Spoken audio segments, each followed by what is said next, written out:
ഇന്ന് ഞാൻ ലീവ് എടുത്തൊരു ദിവസമാണ് കേട്ടോ. വേറെ ഒന്നുമല്ല, നമ്മുടെ സ്ഥിരം പരിപാടി ഹോസ്പിറ്റലിൽ പോകണം. എനിക്ക് നടുവേന അങ്ങ് കൂടിയിട്ടിരിക്കാനും നിൽക്കാനും ഒന്നിനും വയ്യാത്ത അവസ്ഥയായിട്ടാണ്. നമ്മുടെ എളിയില്ലേ, ആ എളീൻ്റെ ഭാഗത്തൊരു പോയിൻ്റ് പോലെ കേട്ടോ വേദന. അപ്പോൾ എന്തായാലും കൊണ്ട് കാണിക്കാമെന്ന് വിചാരിച്ചു. ഇതുവരെ നടുവിൻ്റെ ഒന്നും അങ്ങനെ എക്സ്റേ എടുത്തിട്ടില്ല.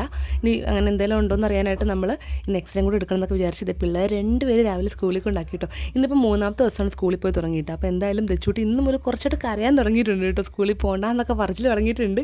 അങ്ങനെ കരയുന്ന കണ്ട് വിളിച്ചുകൊണ്ട് വന്നാലും പിന്നെ അത് പാടായിരിക്കുമല്ലോ. അവർക്ക് പോകാനുള്ള ഒരു ഫ്ലോ അങ്ങ് പോകും. അപ്പോൾ നമ്മൾ കരച്ചിലൊക്കെ ഒന്ന് ഒതുങ്ങിയപ്പോഴാണ് അവിടെ നിന്ന് കാർ എടുത്തുകൊണ്ട് പോകുന്നത്.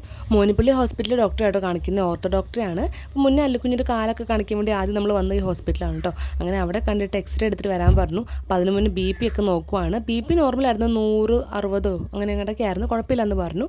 പിന്നെ അത് എക്സ്റേ എടുക്കാൻ പോയി കേട്ടോ. എക്സ്റേ നടുവിൻ്റെ എക്സ്റേ ആണല്ലോ എടുക്കണം. അപ്പോൾ ഡ്രസ്സൊക്കെ മാറ്റണം, ഫുള്ള് മാറി നമ്മൾ മേലോട്ടുള്ള ഡ്രസ്സൊക്കെ മാറ്റി വേറെന്തോ ഒരു ഗൗൺ പോലത്തെ സംഭവമൊക്കെ ഒരു തരും കേട്ടോ. അതൊക്കെ ഇട്ടിട്ടാണ് കിടക്കണേ. അപ്പോൾ നമ്മൾ ആ ഒരു എക്സ്റേ എടുക്കാൻ പോയ സ്ഥലത്ത് അവിടെ ഇരിക്കുന്ന സ്റ്റാഫ് നമ്മുടെ വീഡിയോസൊക്കെ കാണുന്ന കേട്ടോ. ഇൻസ്റ്റഗ്രാമിൽ വീഡിയോ കിട്ടുന്നതല്ലേ ചേച്ചി, അങ്ങനെയൊക്കെ ചോദിച്ചിട്ടോ. അപ്പോൾ അത് പറഞ്ഞു നമ്മൾ മറ്റേ ലാബിൻ്റെ കുറേ വീഡിയോസൊക്കെ ഇടാറുണ്ടല്ലോ, അങ്ങനെ കുറേ പേർക്ക് പരിചയമുണ്ട്.